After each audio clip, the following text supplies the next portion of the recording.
Is it time to homeschool? This may be a question you've asked yourself. Perhaps it was on a quiet summer evening when you were thinking about the upcoming school year.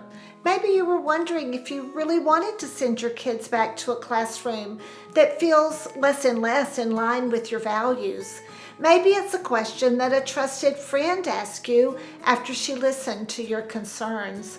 Or perhaps you're asking this question for the first time right now. 32 years ago, my husband Ray and I were asking ourselves if it was time for us to homeschool.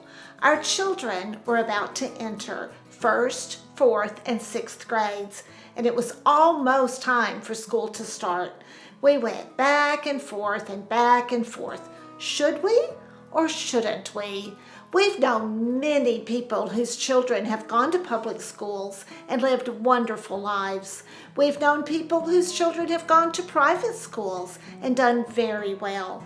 But back in 1990, we were rethinking what should happen in our family. What to do, we wondered. Is it time to homeschool? We had to make a decision we felt great about.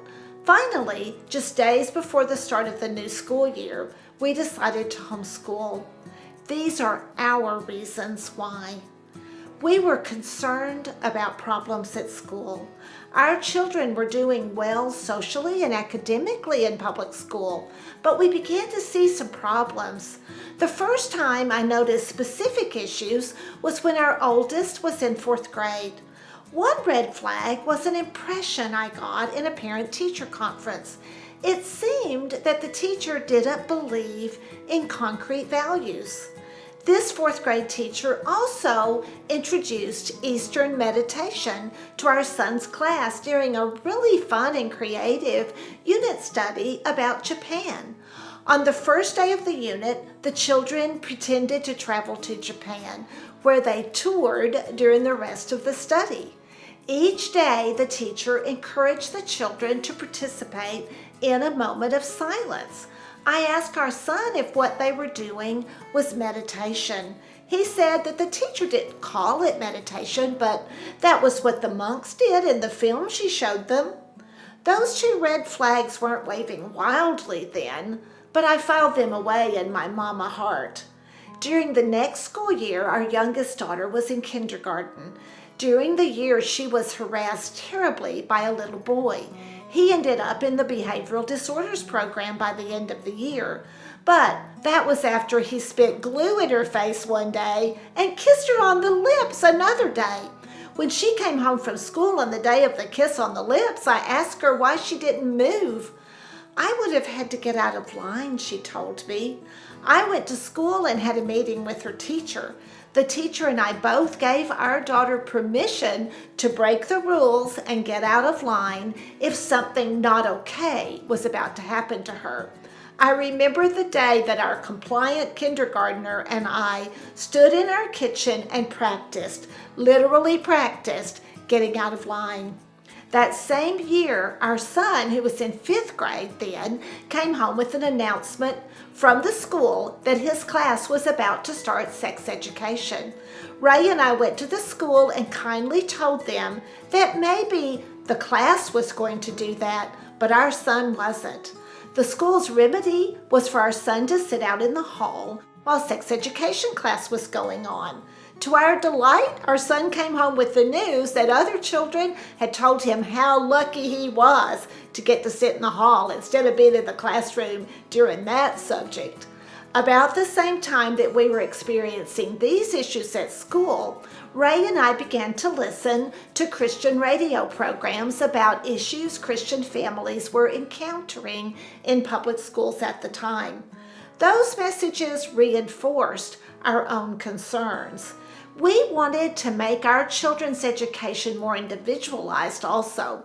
Another reason we decided to homeschool was that we wanted to give each of our children the best education we could based on their own individual gifts and talents. For example, I had noticed that one of our children had shown exceptional abilities in math for her age. When I mentioned that to her teacher, the teacher seemed completely unaware of it. We hope that homeschooling would give each child a chance to soar at his or her own pace. We also wanted to give our children a faith-based education. The most important reason we decided to homeschool was that we came to believe that in our situation, we could nurture our children's faith better by teaching them at home than by sending them to school. All parents make decisions about how to rear and educate and nurture their children.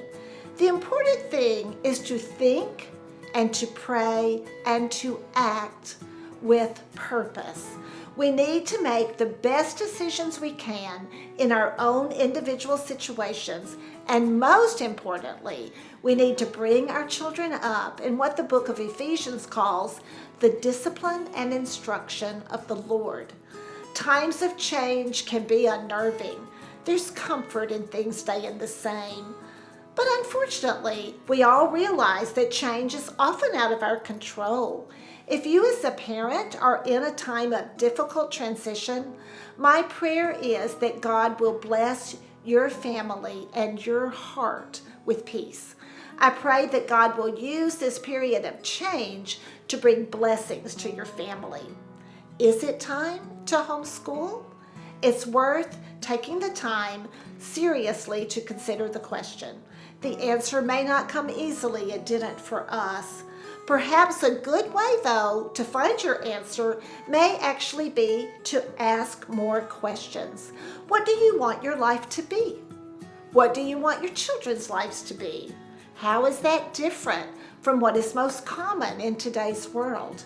Do you feel at home in this current environment, or do you feel called to change? If so, homeschooling might be the way to change your family's life forever. Is it time to homeschool?